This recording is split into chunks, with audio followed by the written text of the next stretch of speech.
Hello there and welcome along. Today's rose review is going to be about a rose bred and introduced by David Austin Roses in 2007 and is very similar to another rose held within the current collection. If, like me, that you're always having a little bit of a struggle in the garden, you absolutely love and adore roses, but you also want to make your garden as enticing and an inviting place as possible for pollinating insects such as bees and hoverflies, this is a rose that you may actually want to dig out and keep a lookout for. This particular rose is called Skylark and is named after the skylarks that apparently fly over the nurseries at David Austin Roses in Shropshire and over the David Austin Rose Gardens. Producing a shrub that creates a beautiful and arching shaped informal shrub around 4 feet by 4 feet. Skylark is going to be one of those roses that you can plant to entice pollinators into the garden, with really large, loosely cupped flowers, which are absolutely fantastic for getting pollinators such as bumblebees into the garden and giving them something of interest. The flowers are really quite large, as you can see, up to around 3.5 to 4 inches in diameter. They're incredibly loosely formed, and there is something enticing and really beautiful about the way this particular plant moves in the wind. You can see there's a little bit of breeze around today, and the petals ruffle ever so gently. An awful lot of movement, an awful lot of whimsy and romance to the flower as it nods about in the wind. One of these roses that's going to be best grown in a rich and fertile soil, preferably in full sunlight. This particular rose actually stands up well to our inclement weather here in the UK. So whether it's wind, whether it's rain, or whether it's a hailstorm, this particular rose takes the weather really quite well due to the fact it's nicely, loosely cupped and open.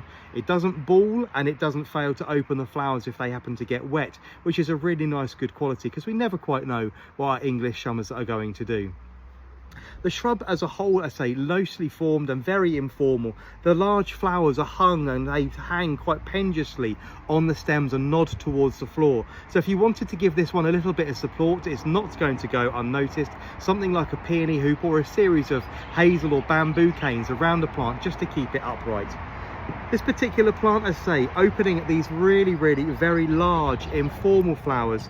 They're classed as a semi-double flower with 3 rows of very large loosely cupped petals, creating this lovely chaliced shaped bowl. In the very centre, the middle petals curl ever so slightly back around that collection of stamens in the centre, which glow in a sort of white and gold resplendent centre. I'm looking forward to having this one through into the autumn, as I believe this one is going to produce relatively decent hips. It has very few thorns, and the ones it does have, now I left them on here so you could see, they are very small indeed. Can you see? They're just here on the stem, very tiny. They are incredibly sharp. They will nip you, but they're very easy to knock off, which means it would be good as a cut flower if it actually held its petals once cut.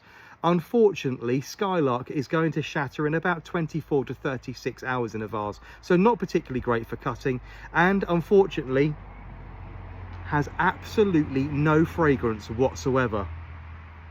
There's absolutely nothing there from my nose to pick up on, which is a little bit disappointing, but incredibly pretty. You can see that it moves really nicely, catching the light.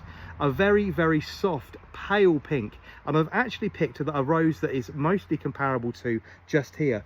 The rose we're going to compare it to is actually Royal Jubilee, which you can see from the untrained eye. They might look absolutely identical. Royal Jubilee, however, produces flowers that are very much the same size, but actually has another couple of rows of petals, making it ever so slightly fuller. They also have a bleached white outer edge and a very small amount of gold and yellow right at the bottom of the flower. The difference with Royal Jubilee is this one is absolutely packed full of fragrance, which is rich and full-bodied, where the Skylark, unfortunately, although good for pollinators and much more open on the actual flower type itself, has absolutely no fragrance whatsoever. No, there's nothing there at all. So if you're looking for planting a shrub rose with nice long arching stems, which is going to entice pollinators into the garden, Skylark might be a rose for you. However, if you're looking for something with a few more characteristics, it might be Royal Jubilee, which is very similar, but packed full of fragrance. It's just a rose that's more suitable for you. I hope you've enjoyed today's review. Please do make sure that you like, follow and share, and leave a comment in the caption below. I'll see you all again very soon. Take care now. Bye bye.